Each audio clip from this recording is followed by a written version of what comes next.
Jenna Fisher. And I'm Angela Kinsey. And together we have the podcast Office Ladies. Just because we finished rewatching The Office does not mean we're going anywhere. Every Wednesday, we'll be sharing even more exclusive stories from The Office and our friendship with brand new guests. Plus, you can revisit all the Office Ladies rewatch episodes every Monday with new bonus tidbits before every episode. So follow and listen to Office Ladies on the free Odyssey app and wherever you get your podcasts.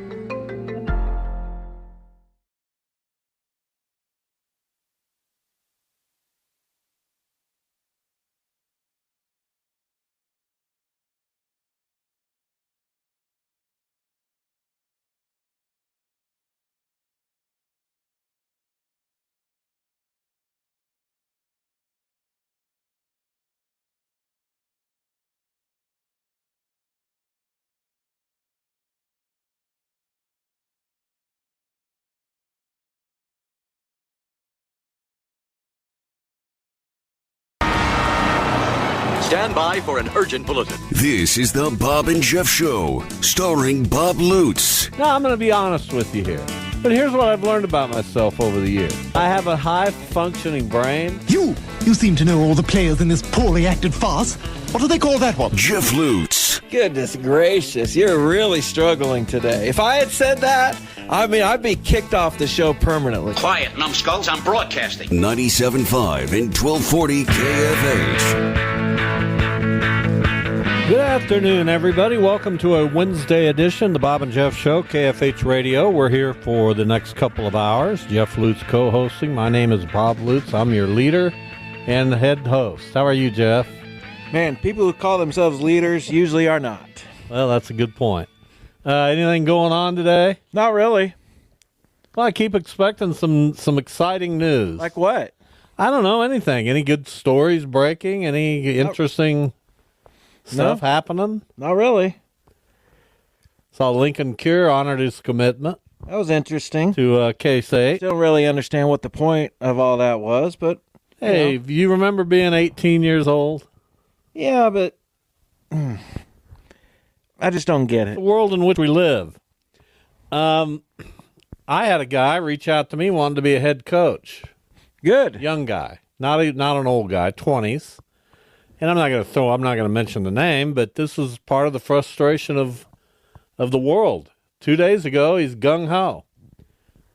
3 days ago, whatever it was. Yesterday, I reached out to him, make sure things are going okay. He understands. No response. Today, another text, phone call, email, no response. What is it? I don't know. What's going on? He doesn't want to do it, but he's not quite courageous enough to tell you that. Well, there's no courageousness. Sure involved. there is. You just say, I bit off more than I can chew. Not ready to do this. I appreciate the opportunity. Maybe down the road. Right? Yeah. It's not that big of a deal. What's a big deal when they... But in the grand scheme of life, it's not that big of a deal. Everyone is going to emerge from it fine. Do you know how much work it is to find coaches? I would love for you to be in this. That's not at all what I'm talking about. Okay, though. but you're what are you saying? I'm saying it's not that big of a deal if you don't want to coach. Right. Just for say him. that. It's not that big of a deal for him. For me, it's a pretty big deal. Thank you. Dude. What? Relax. Well, I don't like that. I don't like when you don't know what you're talking about. I always know what I'm talking about. I think you don't know what I'm talking about. Quit assuming the worst. I don't want to do that. Well, that's kind of what you. The language was difficult to. Your meaning seemed to be, you'll all be okay. Well, everybody will. It's not a situation where the person should just stop communicating. There you go. We're in agreement. Thank you for we there. Right. If it was, hey, I can't operate on your husband. Well, I don't know what the situation would be, but this isn't news that is unworthy of being shared. Huh? I didn't understand that either. This isn't news that is unworthy of being shared. Yeah, that's pretty self-explanatory. This isn't I don't want to news. have to explain the English language to listeners. What isn't news? That he's not going to coach. Are you following this But it's- conversation? Are you saying it's okay to be shared? Yes. Okay. My goodness. You don't speak that I clearly. think whatever that was that you did was Because I understand what you threw two Yeah, but negatives in there. I didn't understand the sentence structure. I was saying sentiments that I've been repeating from the beginning of this conversation. This is talk to people. You can communicate a message. It's not life or death. That's all. For who though?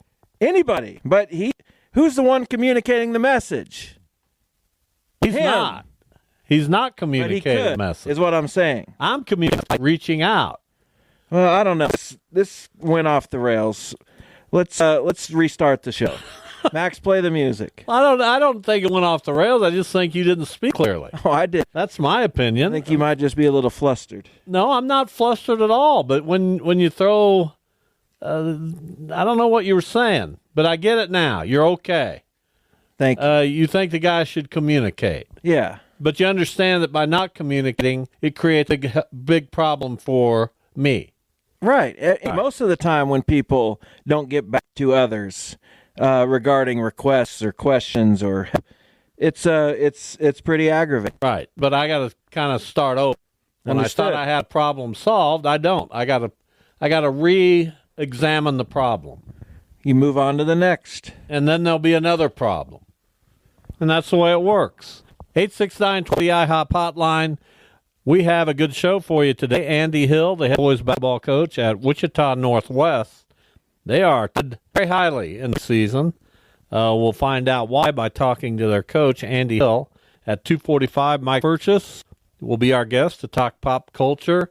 And then coming up in hour number 8, Jalen Thompson covers the Royals for the Kansas City Star. The winter meetings begin on Monday of next week down in Dallas. The Royals have made a move. Remind me of what that was. They signed some guy to a minor league deal, I think. No, didn't they sign a pitcher? No, they've traded for Jonathan. No, I thought you meant like today or yesterday. No, been attacked. So anyway, they're talking about moving Chris Bubich back into the rotation, right? Is that right? Yeah. Jordan Groshans. Yeah, I don't care. Nobody cares. He was once a prospect, but not really anymore. Most of these guys that sign like this, that get released or put on waivers, they were once prospects. Yeah, but only 23 still, or he's still 22. He'll be 23 when the season starts. Well, we'll see. We was wish a first-round pick. Wish the best for the kid. Maybe they'll Hasn't happened unlock for him something. yet. No, but he's, again, a young man. Right, and Already on his it'll happen organization. for him. I just know this: the Cardinals hired a farm director today, director of player development. They swooped into the Cleveland system to get this guy. Today? Yes. Like weeks ago. No, this is a player development guy. Yeah, that's what it was. No, you're wrong again. So, Farm director, how's that? you have to tell me who that is, because I'm Well, not. I will tell you who it is. They hired Larry Day as the director of player development. Earlier, they hired Rob Cerfolio as the assistant general manager for player development and performance. Yeah, that's the guy they plucked from Cleveland. Well, they got this guy from I Cleveland, don't know too. any about any He'd been Larry Day. He's been at Cleveland for 10 years. Oh, good for him. Former college baseball coach. Well, we don't need him. Went to the Guardians. And the Cardinals are doing what they said they would do. They're building up their player development system. Well, that's what you at got. long last. Oh, there you go. That's what you got to do. That certainly It's not helps. exciting. It's not sexy. It's not, oh, my God, look. But it's just as important as anything else you could do. It might be. And we're robbing Cleveland in the process. Well, Cleveland robbed a lot because they're a first-rate, first-class Right, but organization. how do you say a first-rate, first-class organization if your good people are leaving? You develop other good people. That's We hope that happens. the same way you do it on the field. You hope to develop new players and We'll new see young if that players. happens. At some point, that stuff can get away from you. Well, everyone that takes front office There's people only so from many Cleveland. good people. Yeah, but once it's Chris Antonetti and Mike Chernoff, if they leave, then there'll be an upheaval. Otherwise, not really. You've expressed many times how your displeasure with those guys. Yeah, who cares? I'm not getting worked up about it, remember? I'm going to work you up about it. No, you're not. Yeah, you are, because this off season, you got to keep up. Or they won't. I don't know what's going to happen. But you're not going to get worked up about it if they don't. I'm going to try not to. Oh, Mike. Why? What happened? I think the future's bright. They need to find a pitcher or two, but I don't think there's any huge holes offensively. Don't they need another batter too? It would be nice, but they got Chase DeLauder coming up. They got a full season when you depend on these guys that are coming up, but they have a full season of Manzardo. I've spent my last 5 years thinking, the Cardinals got this guy coming up, and they don't always pan out. In fact, understand, but they rarely pan out. But I'm saying you get potentially him. You get a full season of Manzardo. You get a full season of Lane Thomas. Maybe Travis Bazzana comes up at some point. I just think Brian Rocchio showed a lot in the postseason. We'll see. Listen, I don't know. I think I'd rather have the Royals roster. That's fine. You say that every year. No, I don't. Yes, you do. No, I don't. I didn't say it before last year. I said last year I thought they'd be pretty good. I never said that before. You said you thought they'd be better than Cleveland, and you usually say that. No, and they're usually not. No, when they're bad, I know they're bad. But last year I thought they'd make a jump, and they did. Not a big enough jump. This year they'll pass Cleveland. You say that every year. Max, write that down. No one please. cares anymore. It's the boy calling wolf. So tonight we have this amazing array of college basketball games just kind of out of the blue. Wednesday, December 4th. Wichita State hosting Alcorn State is not one of them, although they do play tonight at Koch Arena. We've got Marquette and Iowa State, two top 5 teams playing. Wow. Can you believe it? It's a good one. We've got Auburn Duke. We sure do. We've got Baylor UConn, which maybe doesn't have quite the luster that it once did. We've got Alabama, North Carolina, and in the one of most importance in our area, Kansas, is in Omaha to face Creighton. Creighton's been struggling. All those games are tonight, huh? Yes. That's crazy. Creighton has been struggling mightily. I don't know if they can push the Jayhawks or not. Well, they are at home. That's at least one thing working in their advantage. But yeah, I don't think KU will lose this game.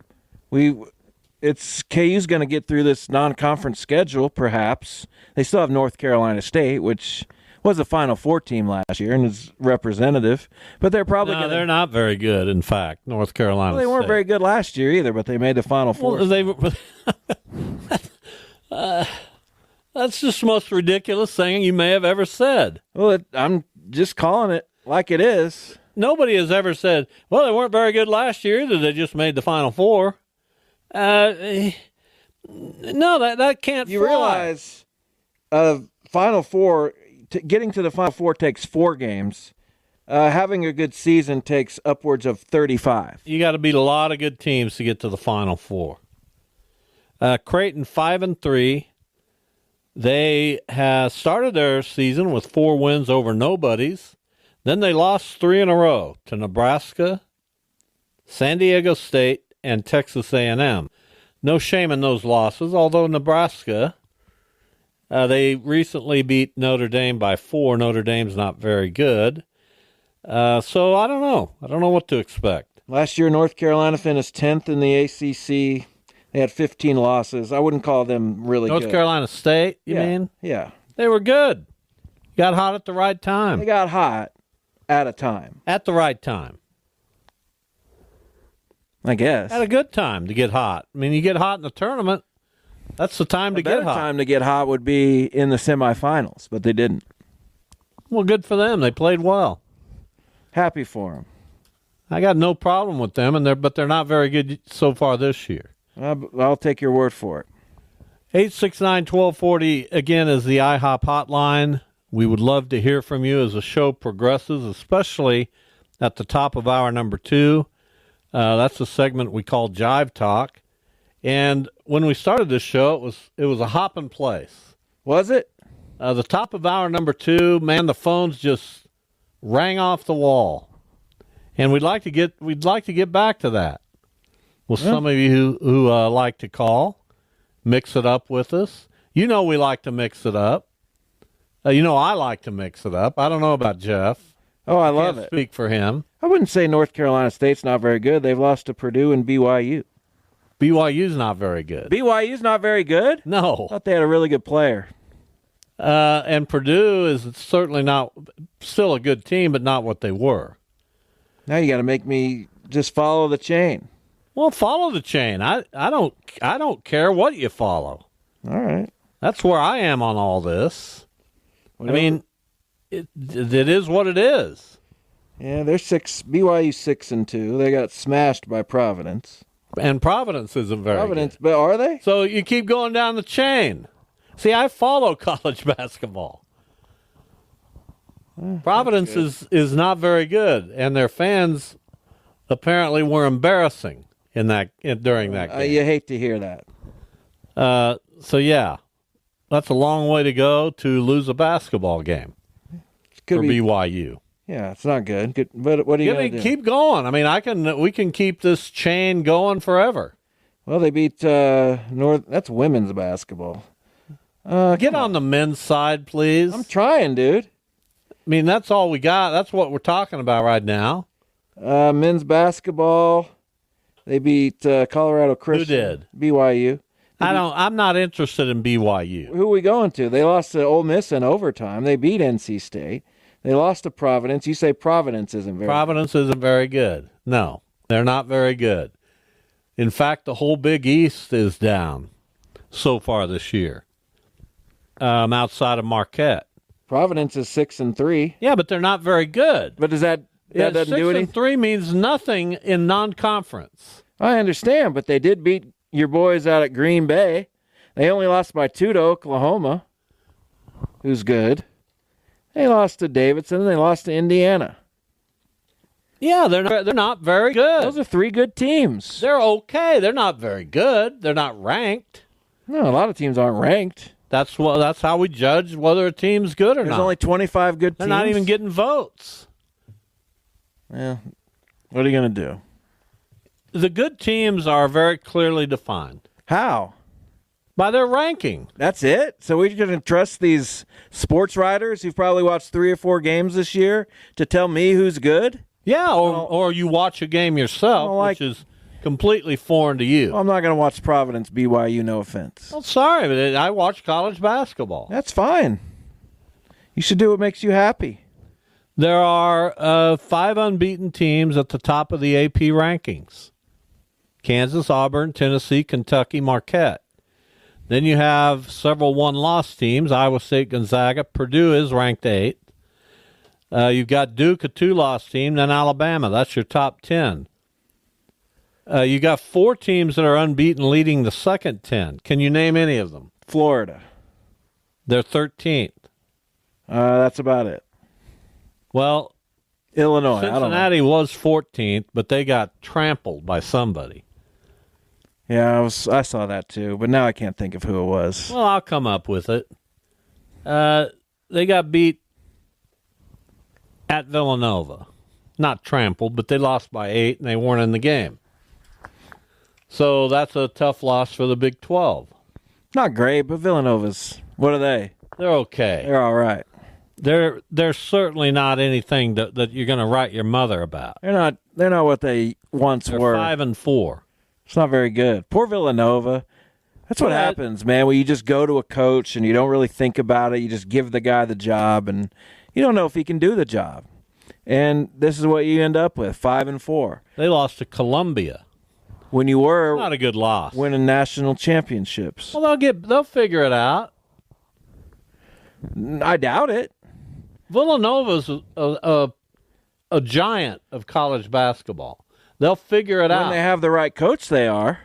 And those coaches have been... They'll figure out how to get the right coach. And those coaches have been Raleigh Massimino and Jay Wright. They don't have the right coach now. They'll get the right coach. Or they won't. All the Giants get the right coach. Villanova's not a Giant. They are a blue blood. No, they're not. They are. No, otherwise you'd sustain it when you lost your coach.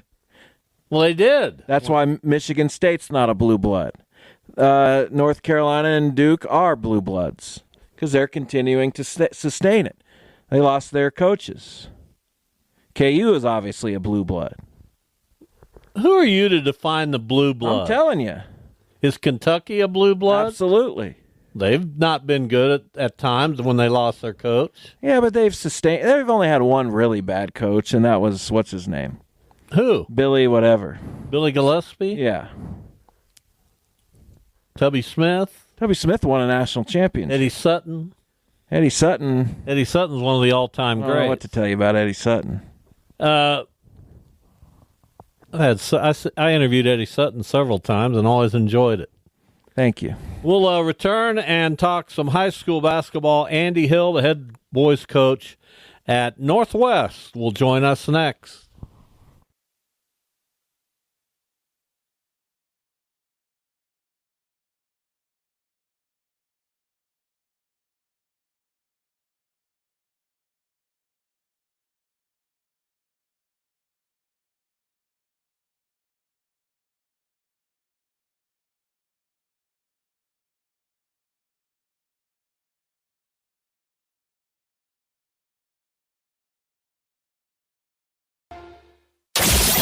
This is the Bob and Jeff Show on 97.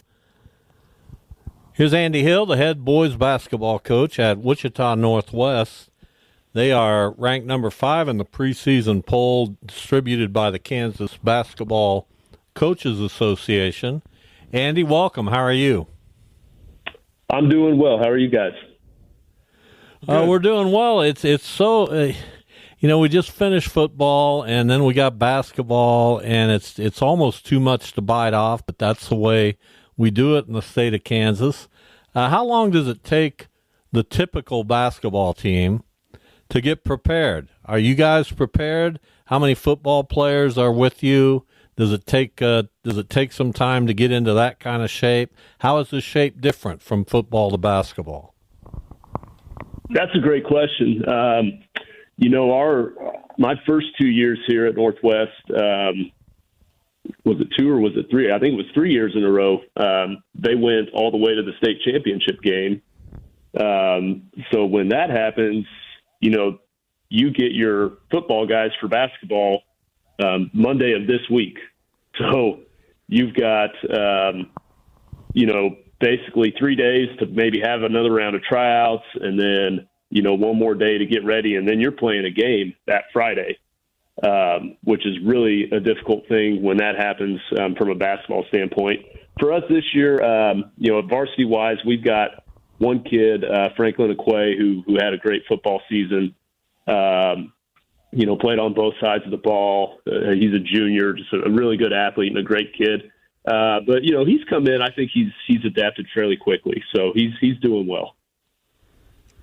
What did you take away from the last about 3 weeks of your season?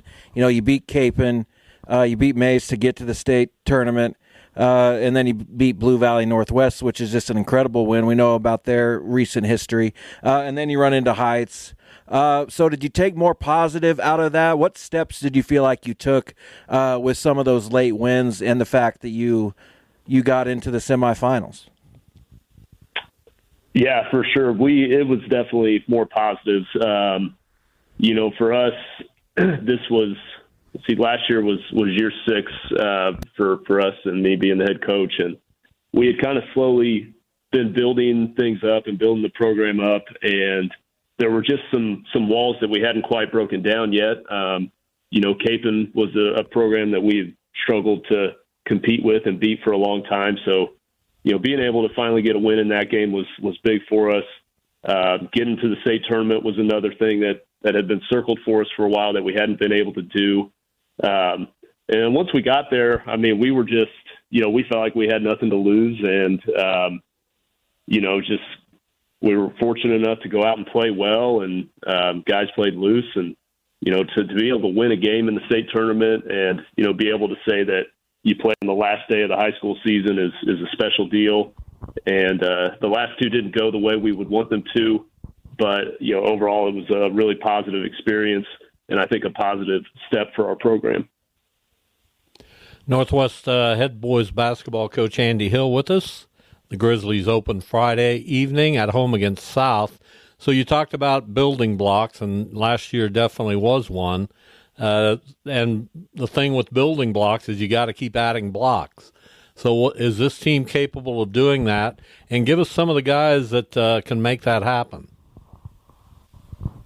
I think that we are, Bob.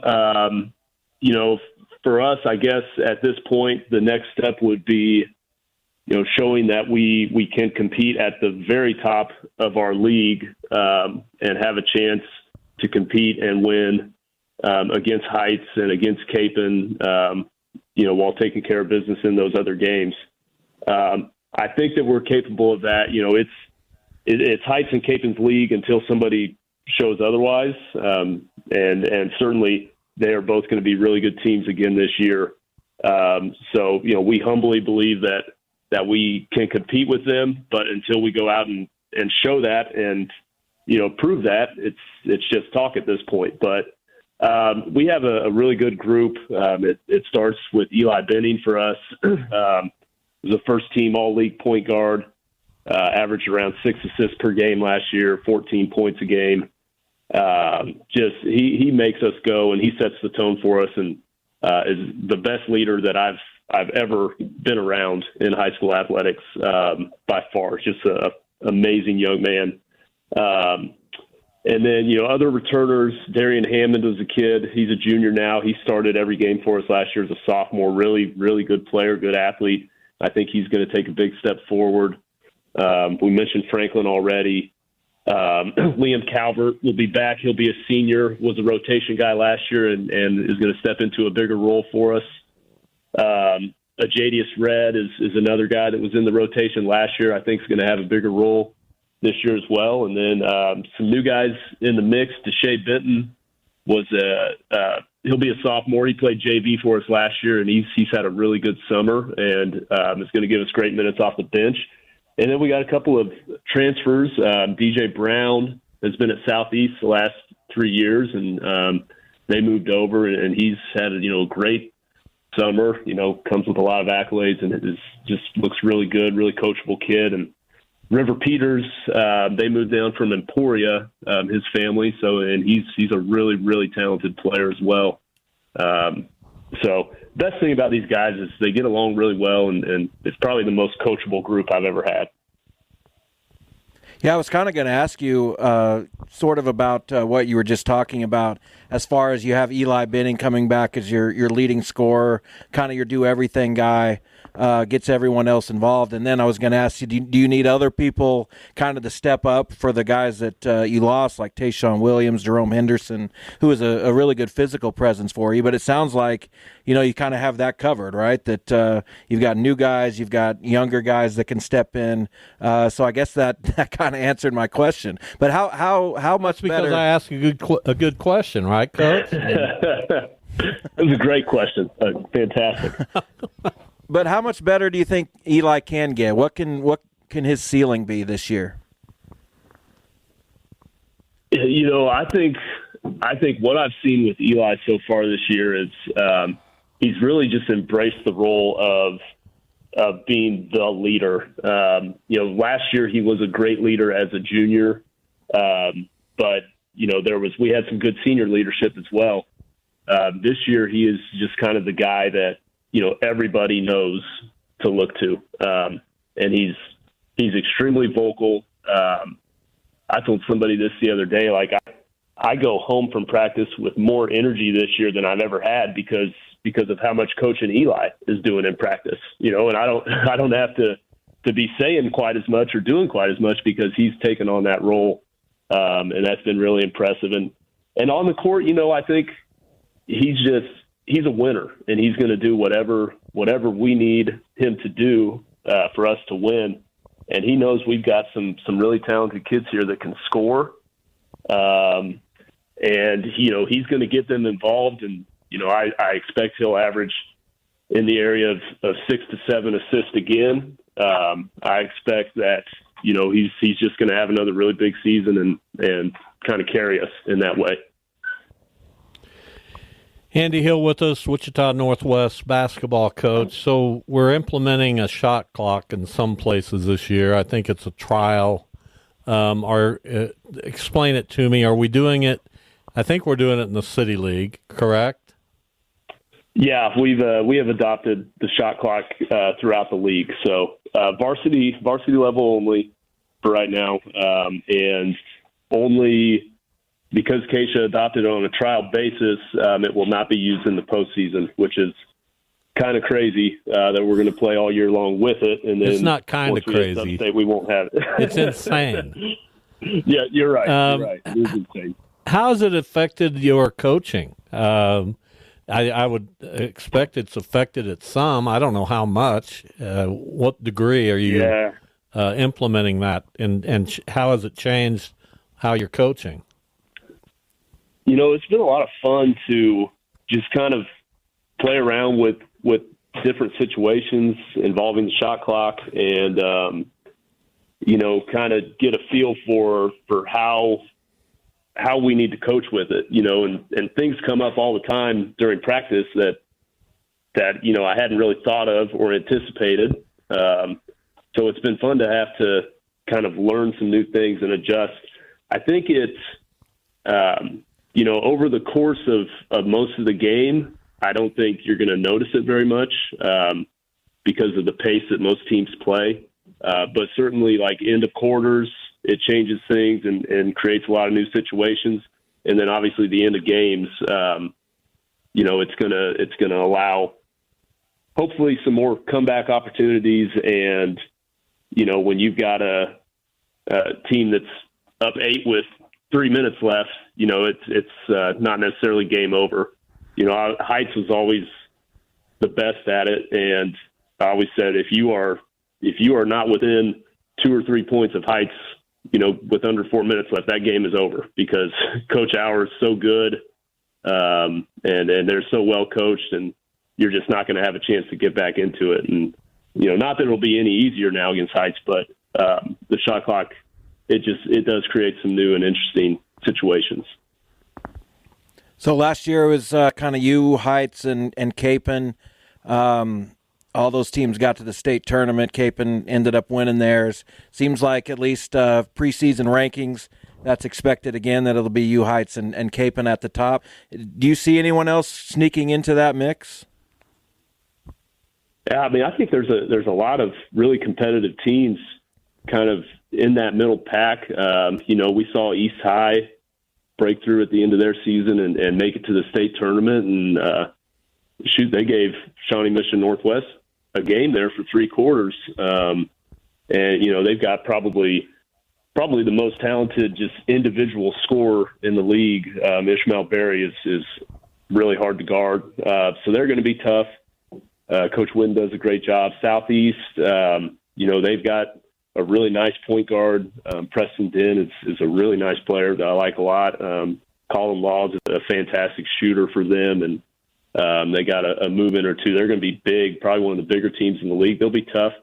Carroll and bringing a Hall of Fame coach back, Coach Faber, and that is not going to be an easy game for anybody. Just they're going to be disciplined and well coached, and I know they're going to play hard. So I think any one of those teams could sneak up on anybody and get themselves into that mix.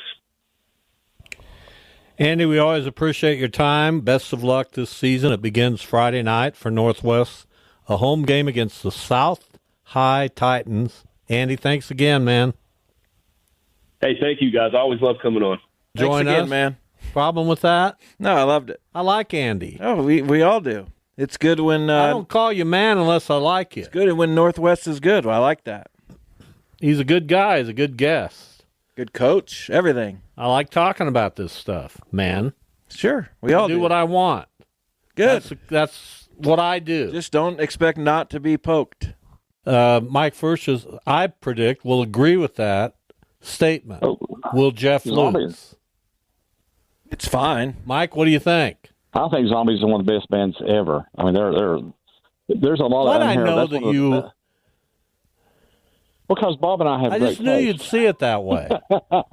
Well, we come from an era where there's classic music. Those bands will stick around forever. Jeff, it's not nothing against you, but you unfortunately live in an era and a time. Some of these bands, 20 years ago, don't even know who they are. Plenty of music. Let Mike make his point. From the 90s and beyond will stick around. I don't know what he's making a point. He's making an incorrect point, and it's wrong, and I have to correct him. Well, wait till he's done making it, then correct. Tell me how many of those places are. How many radio stations are you hearing that music? Hearing now, what if music? you want to talk about classic, if you want to talk about what's considered classic rock, like Bob and I are talking about, there's still tons of stations playing that. If you look at the play tunes and the playlist on some of these stations, look at Amazon or some of these other streaming services. Sure. The classic. But, I mean, Green Day is like 35 years old already, and they're not only still being played, but they're out touring and headlining festivals. But when you just poo-poo the Zombies... I'm not poo-pooing the Zombies. Here's what your reaction was. It's okay. It's okay. I said it's fine. It's fine. I don't care about the Zombies. I care about Mike saying that only music made from the 60s is music that will last. That's just incorrect. But you're putting words in my mouth, and that's what's incorrect. No, you said I come from an era where that doesn't happen. Let me make a statement.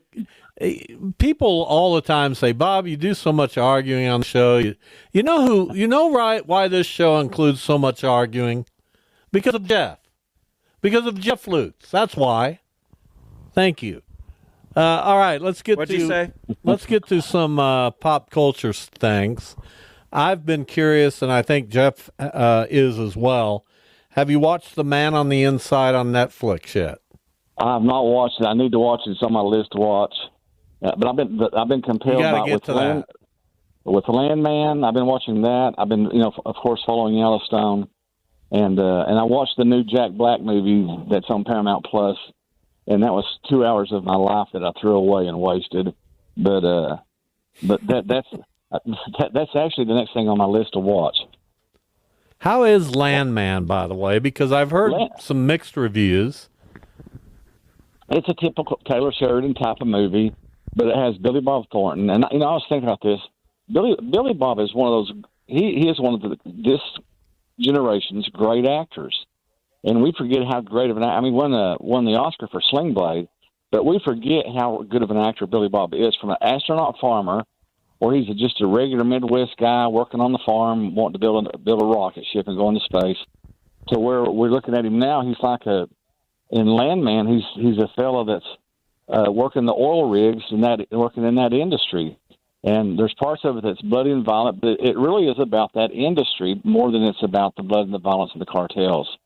But Billy Bob is, I'm trying to think, there's not many movies I've seen him in where he was just not an incredible actor. He has the talent of becoming the character that he's portraying. So I think Landman, just because I would agree with that. More worth it. Yeah.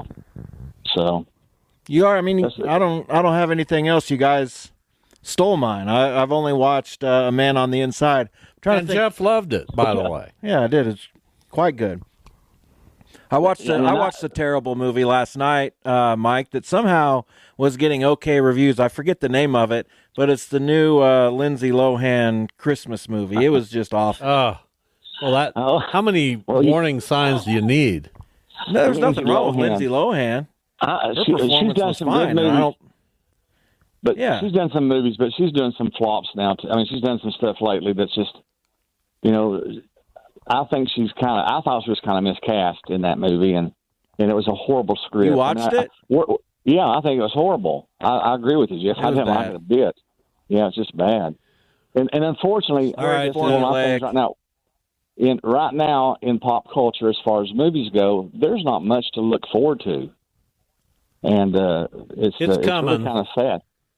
What do you think's coming, Bob? It's coming. There's some movies that I read about over the weekend because I'm always trying to look ahead to the Oscar season. And there's a couple out right now that are 2 or 3 out that are getting quite a bit of mention. Of course, Wicked, which it seems like it seems like it's going to be a generational movie. Do you agree? I agree. And I'm going to make an admission here. I've not seen it. I will see it, but I'm not really looking forward to seeing it. I saw the Broadway play on Broadway, and the thing that they're doing with the movie that really kind of bothers me, then they're doing it with the new Mission Impossible that's coming out, is we're only going to see half of the story. You only see half of the story. Show me a 3-hour movie with a whole story like an Oppenheimer that can hold my attention, as opposed to breaking up Wicked, a musical. And it's just, I can't remember where I saw, but it was from somebody I respect who said Wicked, this version of Wicked on the big screen is far better than the theatrical version. So it's very different from all indications. Well, that's said far better. Maybe. And that's why I'll see it, but I'm not excited about seeing it, but that's why I see it. And you know what I hope? I hope I'm very pleasantly surprised. So, because I predict enjoy you will be, but musicals. we'll see. I enjoy good musicals, and I own every Frank Baum book that he ever wrote. I got a free collection home for my Kindle, and it was one of my cherished free book gifts from Amazon.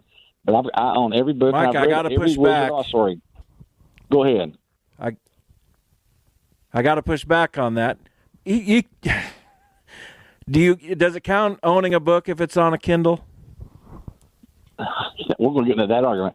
I've got more books in my library on my Kindle probably than most people, and they have what they call the Page White, which is what I own, and which is like reading a book. And it's a lot. I'm not wealthy. I'm not a wealthy radio DJ. I'm saying with the end of sarcasm. I like Jeff for sure. So I can afford my Kindle books unless I go to Books A Million or someplace like that. So. And I encourage people even from my book to buy the Kindle. I don't encourage them to buy. Mike, you keep pausing, which is an irritating thing you do. Okay, I'm sorry, Bob. Come to an end, and then we'll know that it's our turn to talk. I love I'm you. Done. You know that. So when I'm looking at this list that Hollywood Reporter puts out, and they're looking at the Oscars, and they're talking about the movies they expect to be highly decorated. They have one September 5th, which is about the Munich terrorist attacks at the 72 Olympics.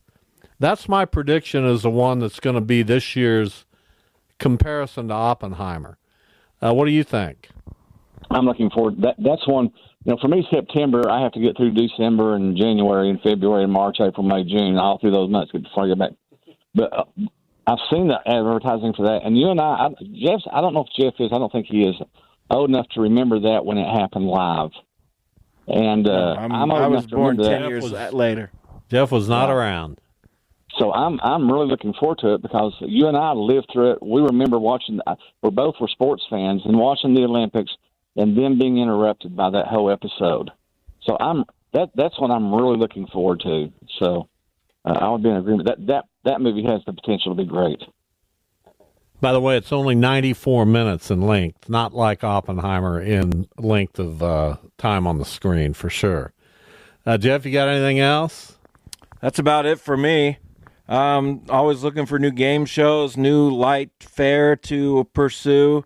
So in that way, bad Christmas movies aren't the worst thing you could possibly engage in. I might look for another one tonight. You never know. How'd you like Gladiator 2, Mike? It's getting blasted by the critics, but everyone that I know that has seen the movie loved it. I thought it was great. I thought it was a great sequel, and that's what it is. I was concerned, is it a sequel? Is it a retelling? It's a sequel, but I really thoroughly enjoyed it, and there was not a boring minute in the movie. Is there anyone in the movie who was in the first one? No. But your guy Denzel's in it. I know Denzel's in it. Yeah. It's got about 30 years. It takes place about, I would estimate, 30 years to 40 years after the first one. Okay. Well, I guess I can put together in my brain how it would be a sequel, a continuation, but if nobody's in it, do I really have needed to see the first one to see the second one? I don't think you have to see the first one to enjoy the second one.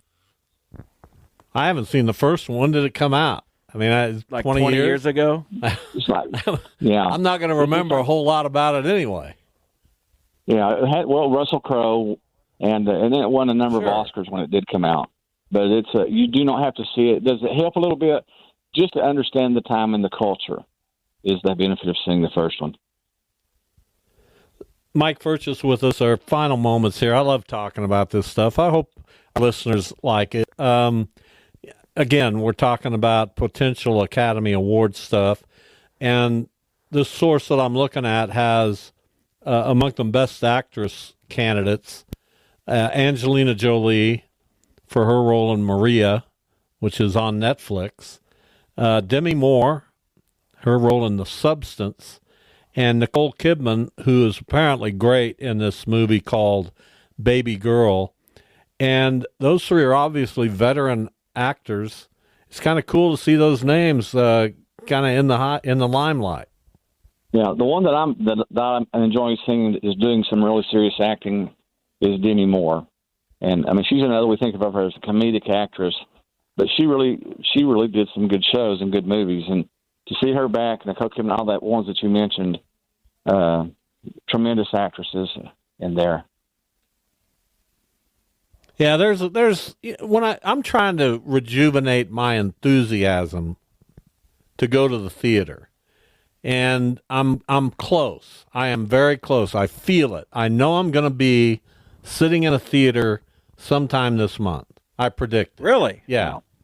Interesting. It is interesting to me. Sure. Because I haven't been in 5 years? Almost 5 years. They better give me free popcorn, Mike. I don't think that's how it works. Let me know when you're going. If you're going to AMC, I'll work it out. They know me by name out the AMC theaters. So well, we ought to get a time to go because I'll probably go to the Warren West. That's my comfort zone. Yeah. That's where I've been to the most movies in my life, and that'll probably be where I return to. But I'll keep you posted. We'll talk more about it next week. I miss the IMAX, but if you go out there, I'll go with you if you want a company. Just let me know. All right. Will do. Okay. We appreciate you. Best of luck in your ventures out at, what am I? Where you're portraying somebody. Yeah. Cabela's. Yeah, there you go. It's a rewarding we wish you the best. Moving. Thank you, Bob. You guys have a great weekend. Thanks. Right. And go. Mike Furchess with us talking pop culture. We'll be back. We've got an hour left. Jalen Thompson will be with us at 3:25. We'll get his thoughts on what the Royals might be thinking about as the winter meetings in baseball approach. I believe Kansas City is going to be aggressive again for the second year in a row. We'll see what Jalen thinks. Stay with us. Oh, a microphony. And a phony at the mic. This is the Bob and Jeff Show, starring Bob Lutz. I wish I could be in the living room of somebody who's listening to this show. Jeff Lutz. You think they're listening in their living room? And maybe. It's not 1943. It's a strange world. 97.5 and 1240 KFH. Stand by for action. Welcome back, everyone. This is the second hour of the Bob and Jeff Show on KFH Radio, 869-1240, the IHOP hotline, breakfast partner of Xbox. Jeff Lutz with me, Max Power back in the studio, producing and engineering. I just, during the break, I thought I'd catch up on NBA standings. Haven't looked in quite a while. Sure. Haven't talked about it, haven't watched a game. I see the Cavaliers still, 19-3. Pretty good. Celtics right there, 17-4. They handed Cleveland in one of the only games I've really paid much attention to. They beat Cleveland. Orlando, a bit of a surprise at 15-8. Yeah, their best player went down, but they've held it together. Yeah, they've got a lot of other good players, and they've won a bunch of. I don't know if they're still on a winning streak, but they had one like 8 or 9 in a row. Bucks winning some games, 7 in a row, and they're the Indiana Pacers. What in the world? 9-12, 9-13. What in the world? They're not very good. Well, when did this happen? They got the same guys. No, Andrew Nimhard has been hurt. Neesmith has been hurt.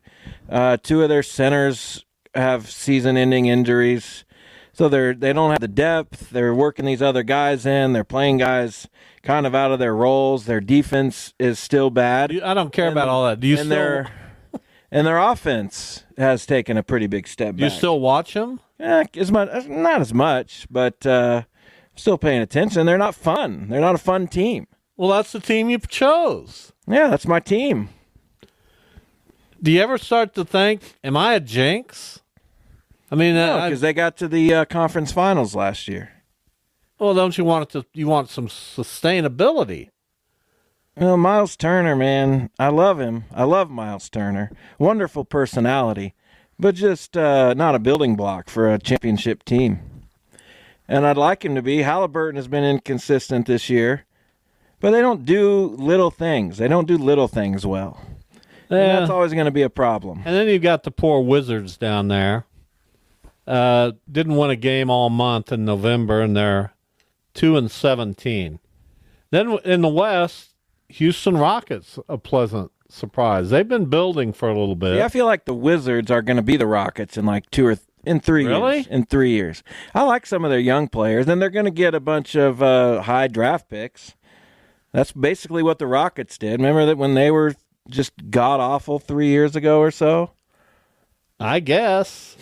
You've got Golden State, Denver, and the Lakers all kind of swooning right now in the West. Meanwhile, Dallas is on a winning streak. Minnesota hasn't followed up last year very well. Anthony Edwards hasn't been quite as good. He's still good, but something's missing with that team. Sacramento rose for a bit. Now they've fallen back. And then you got Portland, Utah, and New Orleans, who are horrible. New Orleans should just feel bad for New Orleans. Everybody's hurt on their team, too. Well, Corliss Williams, what's his name? Zion Williamson? Yeah. Corliss, they'd be in trouble. I don't want you to ever mess with me again on my memory. Why? Because it's good. Okay. Zion Williamson's never healthy. He's not, but DeJounte Murray was injured. He's back now. Ingram's been out there most of the time, I think. He's hurt now. And the only reason I know this is for a while. I've gotten hooked on the Tony Kornheiser, Michael Wilbon show. PTI? Yeah. What? I know. I like those guys. Yeah. They're my age, and they're fairly funny. They are? And they still do well. You haven't watched it. I watched so I don't it really want you. When it was good and relevant. It's still good and relevant. It's not relevant. No one cares what either of those guys think. So because they're old? Not really. No, talk. It's just passed them by. Speak your truth. There it is. Speak your truth. I just did. What do you think of older people? Tony Kornheiser doesn't work at it, so why are we surprised that he's still? I'm not. He's still good. He's just a personality. He's like me. He's hilarious, but does he watch a lot of sports? Of course he does. No, he doesn't. And there's a big difference in you and Tony Kornheiser. Tony Kornheiser does not watch sports. Of course he does. No, he doesn't. He's all but admitted it. Michael Wilbon, whatever. When he started wearing Cubs jerseys as a reporter, I don't like that. But listen, I think they're pretty good. Together. I'm saying that's when it was over for him. So neither of those guys. Well, I've gotten hooked on it. Really have an authoritative voice. I like watching it, and you're not going to talk me out of it. Do whatever I don't you care want. what you watch. You go watch Lindsay Lohan in Christmas Eve in New England. I don't care what you watch. If I'm going to spend my time watching something, it did have nothing to do with It's not going to be Eve. Lindsay Lohan. I don't care what you watch. In a Christmas movie. Fine. You admitted it to Mike Yeah, Furchy. but I like hanging out with my wife, so there is that. And I don't like hanging out with I don't know. You know the last thing my wife would request? No, I disagree. I bet she would want to watch Let's watch Lindsay Lohan. Of course she would want to watch a cheesy Christmas movie. She would? Yes. Text me, Debbie. You're listening. She would. And then be legitimate. Don't just try to please Jeff. And if what's going through your head is that's a crazy, I would never watch Lindsay Lohan in a Christmas movie. Text that. Yeah, here it is. Yeah, I would. She did? Yeah. Huh. I don't have any idea. Thanks, Debbie. She didn't text you. Sure, of course. You're a liar. No. Anyway, I enjoy the show. It's not like I set my watch to it. You said you're hooked on it. That's kind of the same thing. Well, when I'm home in the evenings, it's on live, and then it gets repeated. And, when I'm waiting for the primetime stuff to start, maybe we're having dinner, I'll turn that on. Excellent. Because I like those guys. Nothing wrong with it. They're my contemporaries. They are. Back in an age Hangers on is what we call you. Where sports writing meant something. It doesn't? It's not as meaningful anymore, unfortunately. No, I could probably agree with that. I mean, it's just saturated like everything else. Yeah, nobody wants to. Although I could call any TV station in town and get a job doing a blog or something. That's funny. What do you mean it's funny? We don't have a lot of 70-year-olds walking around Channel 12, believe it or not. You know what? Who would I call? I don't know. Michael Schwenke, I guess. Is he the guy that would be... Michael, if you're listening... He's not. Well, how do you know he's not? He doesn't listen to us. I don't think he even knows I have a show. That's got to be terrible for That's so sad. I don't know why he wouldn't listen. Because he's at work. You know, I had a gig at KSN for a while. Yeah. What do you mean, yeah? Yeah. What do you mean, yeah? Yeah, you did. That's what I mean. And they were thrilled with it. They were? Yes. Huh. I don't know. You don't think I could still do that? Do you want There's to? some question in my mind whether I could. What do you think? Give me an honest answer. I don't know. Do you want to? If I were you, I wouldn't want to. Let's say I want to. I'm asking you as my son. And yes, I'll be 70 in 3 months. Gosh, 3 months from today. I say this stuff. Answer my question. But I might be 70 and want, hey, I'll call a TV station up and write a... I might be that guy. I don't think so. So you're avoiding the question. I hope not. Do you think I could do it? Do what exactly? Why can't you just answer the question? Because I don't know exactly what you're asking. I write a weekly sports column. Doesn't that sound so boring to do? I did it for 21 years. Yeah, but... And I did almost a daily sports column. Yeah, but that was kind of interesting. There's not much to talk about right now. What? I'd have a field day. What? Like with what? However, the problem is I'm not in the loop. I'm not around K-State football the way I used to be. I'm not around KU basketball the way I used to be. I'm not around the Shockers. I was omnipresent. Yeah, that helps. Shocker basketball. I knew everything, well, most everything that was going on. And I could write an informed, educated opinion about things because I was in the middle of it. Could I do it from a distance? Probably not. And again, why would you want to? Is that an insult to me? No, I just like, haven't you moved on from that part? Not in all ways, no. Really? No, because you know me, I can't really think of the negatives that were associated with my career. I can only think of the positives. What were some of the negatives? I got newspapers started to fail. Yeah, but that had nothing to do with you necessarily. I mean, I had other negatives. What was that? My career wasn't always a bed of roses. I was disgruntled at times. I left the Wichita Eagle for 2 weeks back in 1984. Man, do you think I could do that? No, I just quit for 2 weeks. They'd and then come crawling back. I didn't come crawling back. They were as happy to have me back as I was to be back. Well, thank goodness. I wonder why. Because I was good. I don't know, but if you quit somebody, it's like taking somebody back. That's like taking a girlfriend, boyfriend, I had many spouse girlfriends back. take me back. No, Many. You did not leave. What do you mean I did not leave? You were begging. Yeah, you were begging to come back. That makes sense. Well, that's just absolutely wrong. My wife texts. She wants to watch the Bells of St. Mary's, which I'll get around to. Yeah. But she's avoiding the... After 35 years. She's avoiding the question. You know how much equity you'd build up just by watching that show? All right, we'll do it this weekend. I make a solemn promise. All right.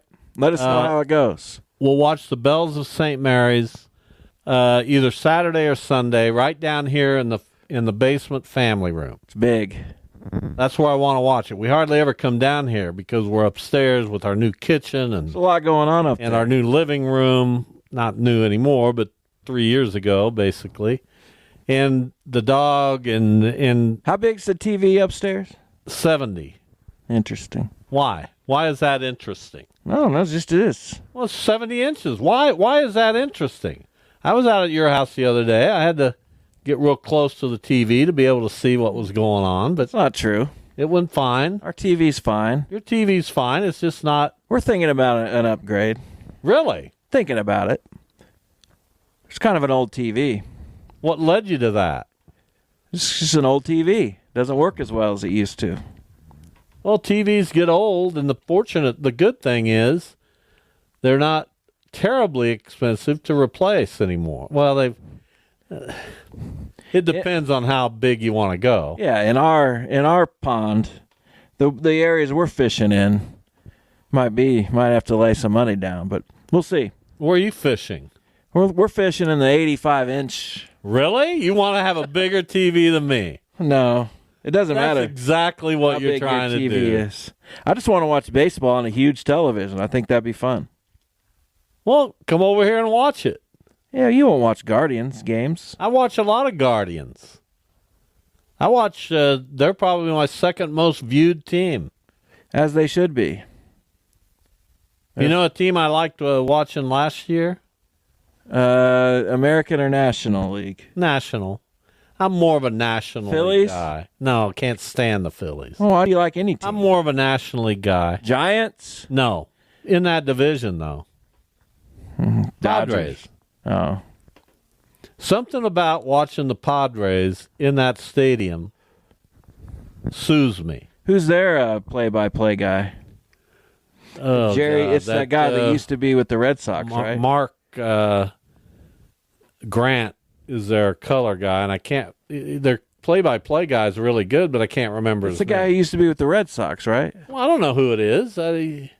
Jerry something. No, not Jerry Coleman. He's been dead for... Don Orsello. Yeah, him. He was never with the Red Sox that I know of. What are you talking about? I don't remember him with the Red Sox. Of course he was. The Mark Grant's the entertainer on that crew. And after watching my crew, Chip Carey and Brad Thompson, I need something.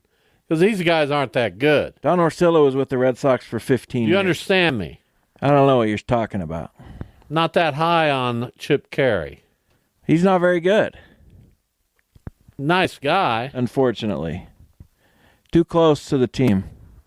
Emotionally. We don't want that. We want that to some degree, but we also want you to be able to separate that. Tell it like it is. All right, let's get a break in. I want to talk some baseball with Jalen Thompson from the Kansas City Star. The winter meetings are coming up Monday. We look forward to that. We'll be back with Jalen after this.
KFH. 869-1240 is the IHOP hotline. Jalen Thompson is on that hotline. We're going to talk Royals. Jalen, welcome to the show. How are you today? I'm doing good, Bob and Jeff. How are you guys doing? You know, we're hanging in there. We missed baseball season, but we got winter meetings coming up next week down in Dallas, so that'll be exciting, we hope. The Royals have already made a trade, a substantive trade, getting Jonathan India from the Reds, giving up Brady Singer. And it sounds like they're back in the mode of being pretty aggressive. What are you hearing? Yeah, the Royals, they're looking to upgrade their offense in any way that they can. They took a big step in doing that and getting Jonathan India. When you look at what Jonathan India has done in his Major League Baseball career, he's been a very strong leadoff hitter. He's someone that gets on base, he hits doubles, and he can hit home runs from time to time as well. And that will play well in the big and spacious Kauffman Stadium, as that the double alleys are out there, and it's a good chance for him to be able to take advantage of that. The Royals didn't necessarily want to part with, Brady Singer, but they understood that if they wanted to improve their offense, then that was one way to do it, and that was to give up a good starting pitcher that has a couple more years of control left, and that's what they were able to do, and that's why India is here, along with Joey Weimer as well, who is someone that could potentially crack the 26-man roster maybe in 2025 as a fourth outfielder if he puts it together. Yeah, so they picked up an infielder, they picked up an outfielder. It remains to be seen if Weimer's going to be an everyday guy, but obviously India is projected to be that. What else are the Royals looking to do? What's on their wish list and their checklist next week at the meetings? Yeah, when you look at what the Royals want to add next, they would like to add more slugging in the lineup, potentially someone that could probably slot in behind Bobby Witt Jr., Vinny Pasquantino, and Salvador Perez, and really just lengthen out their lineup a little bit more. Think someone that can possibly hit home runs and provide that power and that slug that is needed to complement a lineup when you're going into the deeper games and the playoffs and you're facing tough pitching. You need those guys that can contribute and produce. And I think we saw that this past season when the Royals got past with Pasquantino and Perez, the lineup kind of bottomed out. You were forced to see if MJ Melendez could drive in a run, or Yuli Gurriel, or Hunter Renfroe, or Tommy Pham, whoever's in the lineup. Now the Royals want to kind of rectify that and get a player that could potentially be that guy that could hit fifth or sixth and give you that production that you needed. And secondly, the Royals will also, you get rid of Brady Singer, you might need to have another veteran option that can be a pitcher for you guys in the back end of the bullpen, or potentially in that long relief role that can be either a starter or a reliever, whichever they might need. So I would look at maybe potentially, do they want to kick the tires on Michael Lorenzen? He played that role well for them last year, and he could slot right back in. So that could be something that could be an option as well. Talking with Jalen Thompson from the Kansas City Star. We've got the winter meetings coming up next week. We expect a lot of movement. We expect maybe Juan Soto to sign even before the winter meetings begin. It sounds like he's close.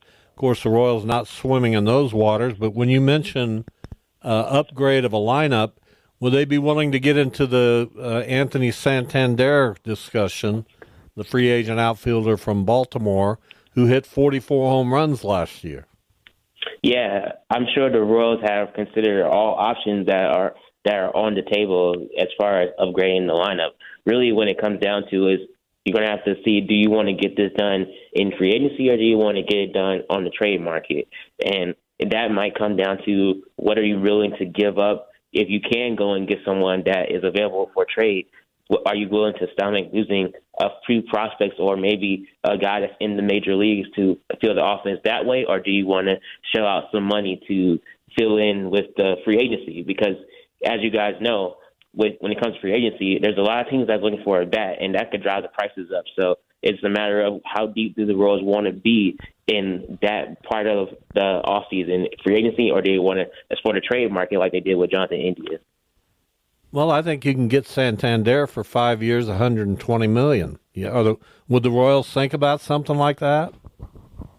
I'm sure that all options, like I said, all options will be on the table. And like if that's something that they want to potentially see, I mean, I think Sandier's production speaks for himself. He hit those, like you said, 44 home runs last year, and now be a great piece to add to a Royals lineup if that's the road they want to go down.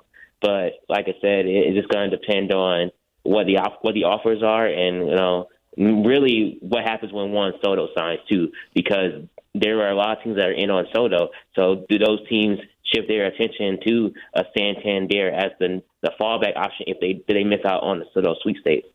Well, you better go get him before that happens. Jeff scoffed at my contract for Santander. What do you think it's going to be? It might be that, but I just don't know if I'd want to pay that. The Royals. He's only 30 years old.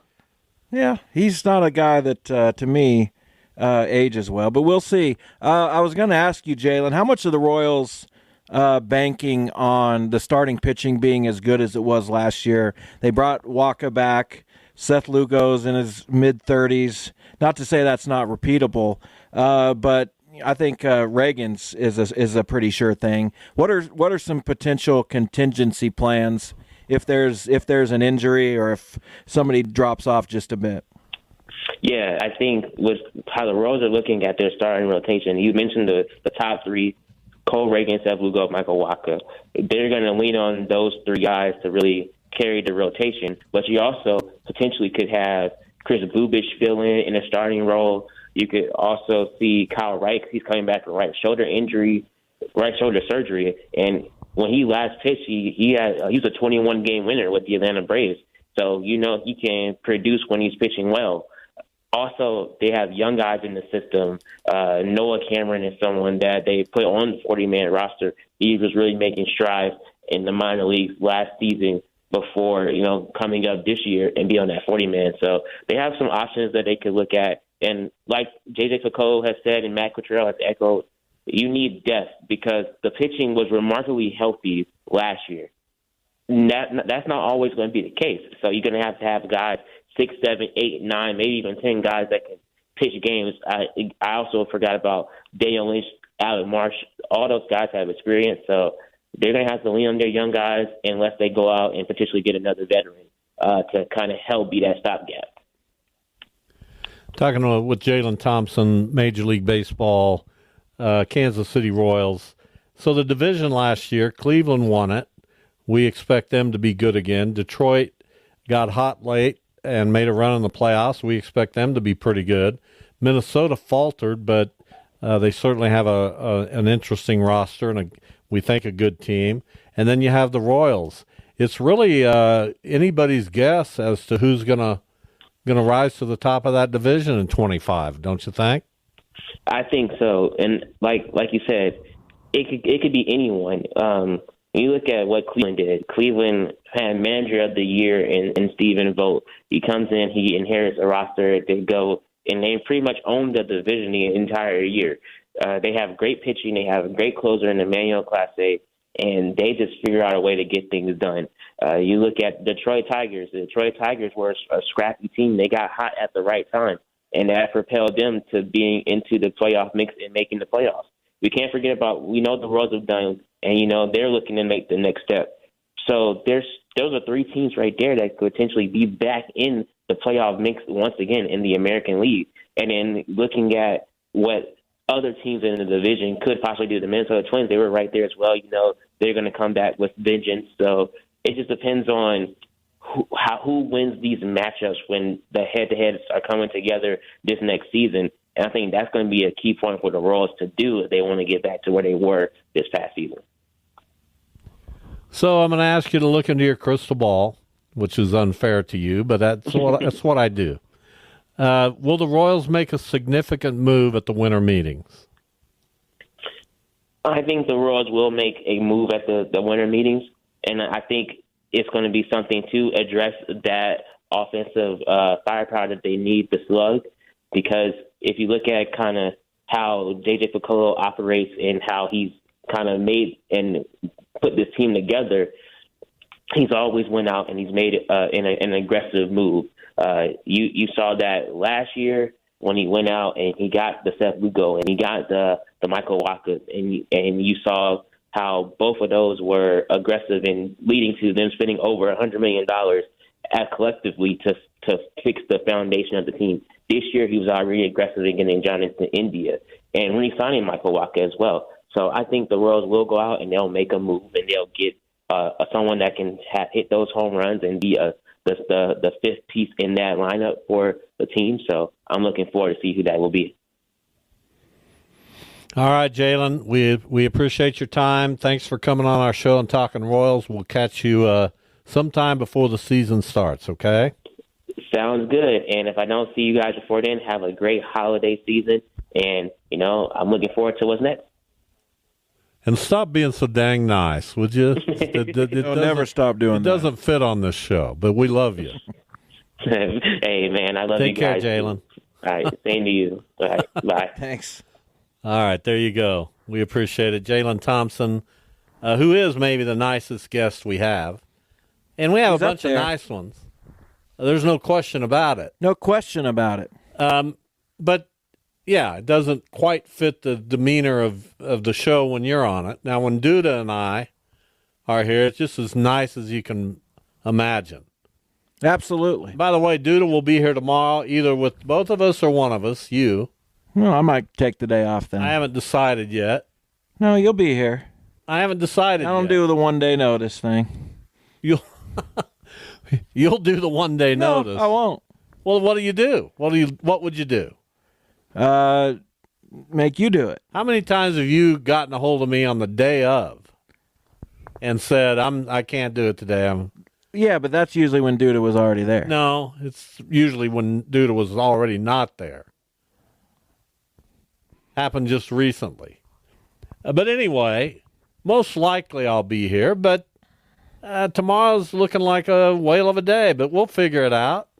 Yeah, whatever. I'll be here. Good visit about baseball. We got, as I said early in the show, some really good college basketball tonight, including Kansas at Creighton. Maybe not as good as we thought it was going to be, but still might be a good test for the Jayhawks to go on the road. Didn't they play Creighton in the NCAA tournament a few years ago? That rings a bell. They also played Wichita State in Omaha a few years back. I don't really understand this. On this floor and didn't win. Do you remember that? Were you at that NCAA tournament, or you were on somewhere else? I was there. Where'd you sit? I don't remember you. For KU WSU? Yeah. Were you next to me? I'm not sure if I might have been up at the top for that one, but I don't remember. I might not have been. Did we hang out? KU Wichita. I'm asking you a question. Wichita State, Kentucky, when they were undefeated, I was up at the way top, but I think I was closer. Did we hang out? I don't know if we hung out. I don't really understand this tournament. This not a tournament, but this series. K-State's game's not till Saturday. There were some games yesterday in the Big East, Big 12 thing. I just don't get it. Well, don't worry about it. Let them play. I will if I know when they get ready to play. No, if I know when they're playing. They spread the games out. They have in every one of these. I don't like it. It's a good game. Baylor, UConn. Shockers, Alcorn State, no interest. No, won't even. And I'll continue to beat that drum, and it may sit wrong with people, but these games have no meaning. And if you have one or two of them a year, okay, but if you're trying to recapture the imagination of this fan base and you're serious about it, you can't schedule Alcorn State. No, you can't. And it's unfortunate, especially the way the place it falls on the schedule right after the games that you've played that have meant the most. Well, you hoped you'd come home. You had the win over Minnesota, and then you just got annihilated by Florida. You'd hope that game would have gone a little differently, obviously, because it took that 7-0 start and kind of just turned it on its head. You don't know what to think. And what you're left to think is that we can't compete with the big boys. And until they prove they can, it's going to be an interesting ascent into prominence if they can get there. If it happens. Or it's going to be, oh, boy.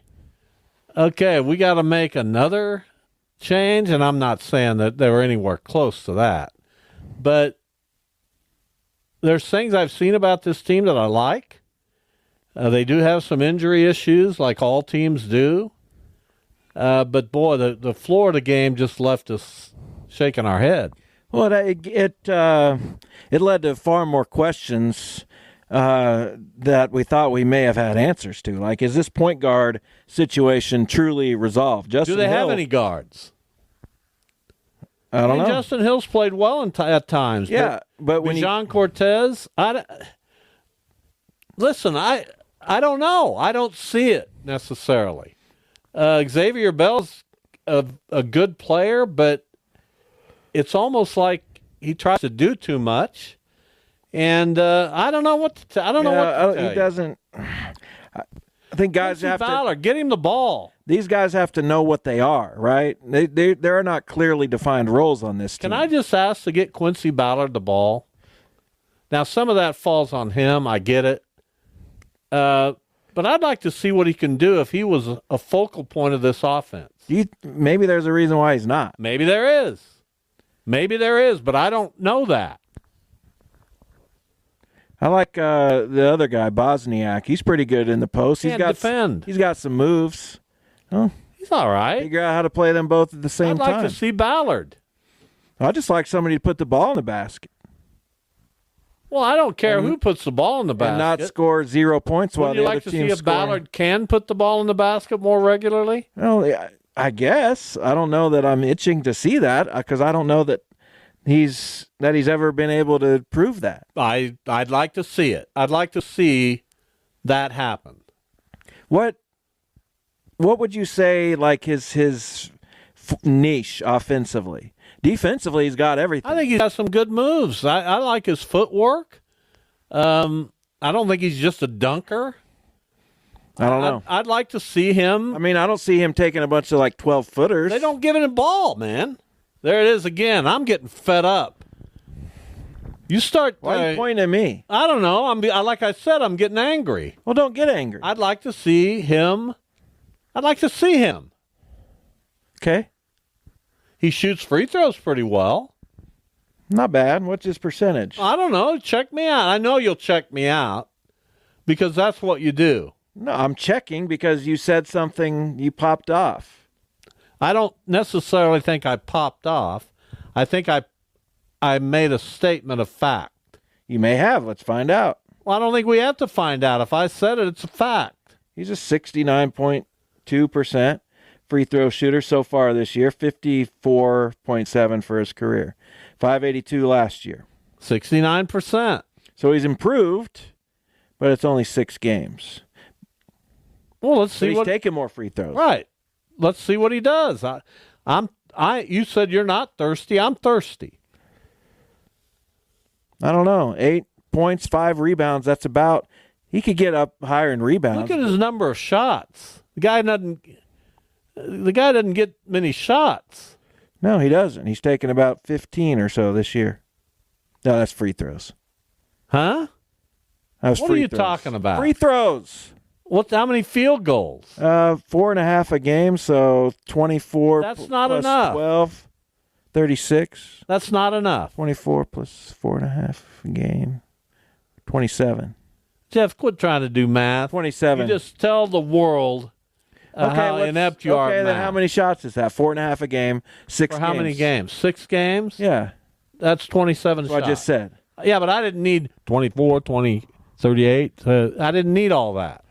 Right, because I already said it. No, you told me the numbers, and I gave you the Give me answer. another one. No, I'm not doing it. Exactly. Give me one. 9.5 times 5. 9.5 times 5. Yeah. Hold on a second. That would be 47.5. Done. Yeah, right. 47.5. Good grief. You struggled. Oh, no, I didn't struggle.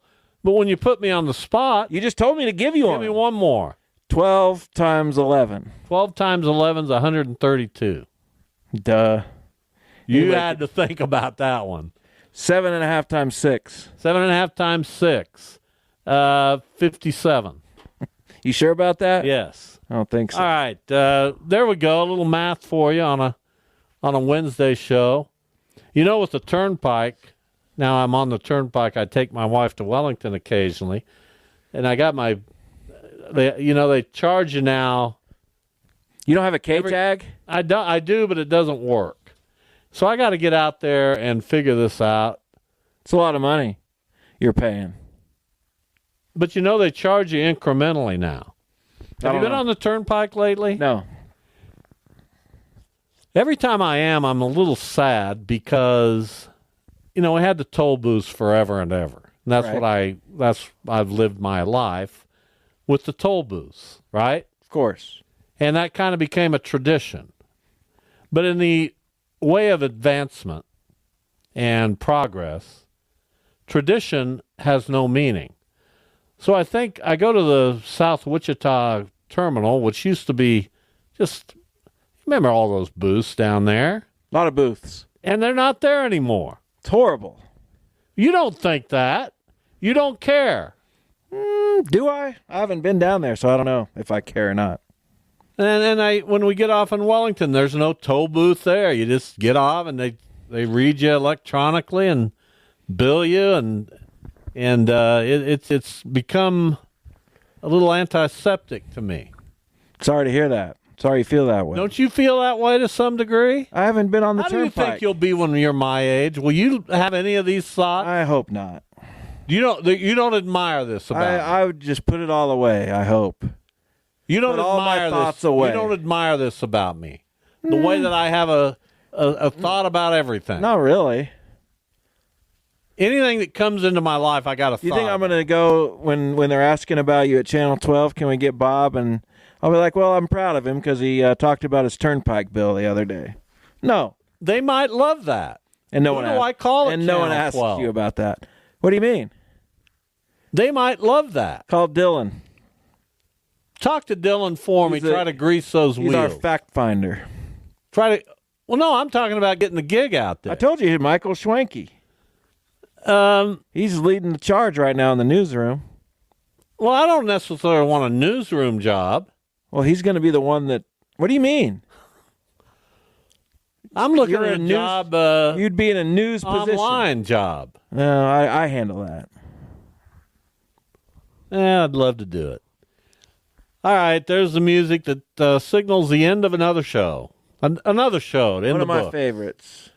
We'll try it again tomorrow. We hope we're better. We'll see you then.